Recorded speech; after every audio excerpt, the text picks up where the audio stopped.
बातचीत होती है and most of them are happy कि दिल्ली पुलिस अपनी तरफ से जितना भी करती है करती है। सो इन एसेंस जो मैं आपको समझाना चाह रहा था, रियलिटी चेक यही था कि बुजुर्गों की तादाद बढ़ती जा रही है, दिल्ली में बढ़ रही है, देश में बढ़ रही है, दुनिया में बढ़ रही है।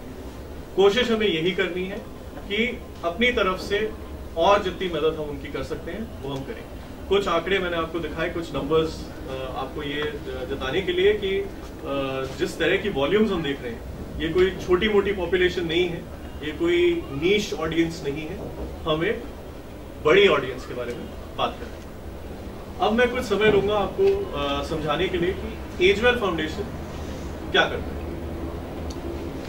एजवेल फाउंडेशन 1999 में एस्टैब्लिश हुआ था एज एनजीओ और 1999 से हम पायनियरिंग काम कर रहे हैं बुजुर्गों के लिए।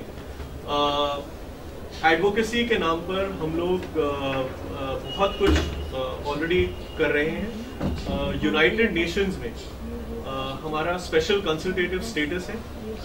भारतवर्ष में शायद हम एकमात्र ऐसी संस्था है जो बुजुर्गियत पर काम कर रही है और उनके पास ऐसा स्टेटस हो।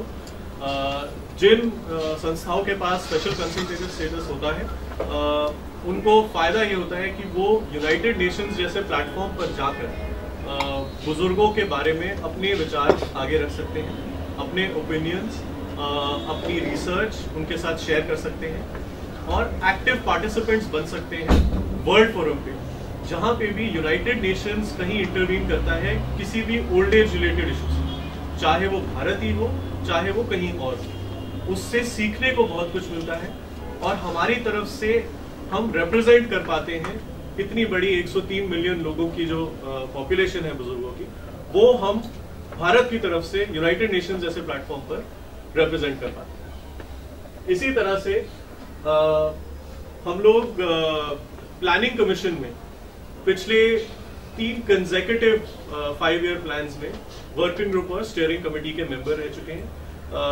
इसका मतलब यही है कि जो भी पॉलिसी फॉर्मुलेशन होती है प्लानिंग कमीशन ऑफ इंडिया की बुजुर्गों के लिए, जो भी ओल्ड एज रिलेटेड पॉलिसीज बनाई जाती हैं, उन पॉलिसीज में हम एक सिग्नेटरी हैं।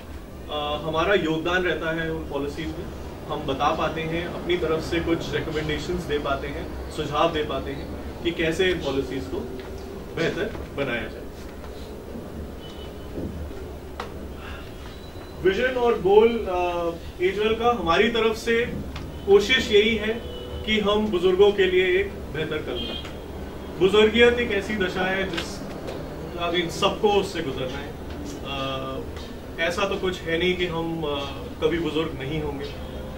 मेरे ख्याल से मेडिसिन ने या साइंस ने इतनी तरक्की तो करी नहीं है कि कुछ हम 40 साल के बाद पढ़े ना।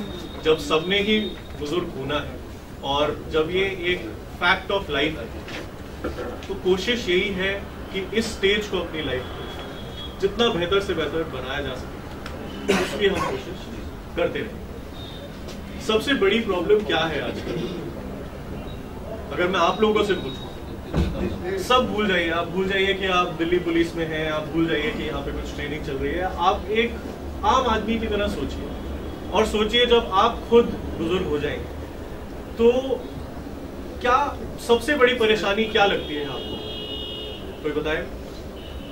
बुजुर्ग ना समय चाहते हैं जी। बुजुर्गों का ये रहता है कि वो जिस एज पे सबसे बड़ी चीज जो देखें जो घरों के अंदर भी है जी। सबसे बड़ी बात तो ये है कि जो बुजुर्ग हैं उनमें भी थोड़ा मैं भी आई एम रॉन्ग कि बुजुर्ग ये चाहते हैं कि जैसे उनके बच्चे हैं वो ये चाहते हैं कि हमारा जो वर्चस्व था वो स्टेबल रहे। और जो कोलैप्स है वो ये है कि बच्चे हैं, उनकी अपनी फैमिली आ गई, उनकी रिस्पॉन्सिबिलिटी अलग से हो गई, लेकिन जो इंटरफेयर है जो बुजुर्ग चाहते हैं कि हमारा जो राइट था पहले बिगनिंग वो अपना स्टेबल चाहते हैं। वहां पर थोड़ी सी समस्या है क्योंकि बच्चे अगर सोचें तो बच्चों को लगता है आज हमारा समय है, हम ये कह रहे हैं, फिर उसके बाद कहते हैं what we have said it is right, you have to follow what I have said. ठीक है। और कोलैप्स कहाँ पे? जो आज की जनरेशन है वो आज के हिसाब से जी रही है और जो बुजुर्गों की सोच है वो पहले से है।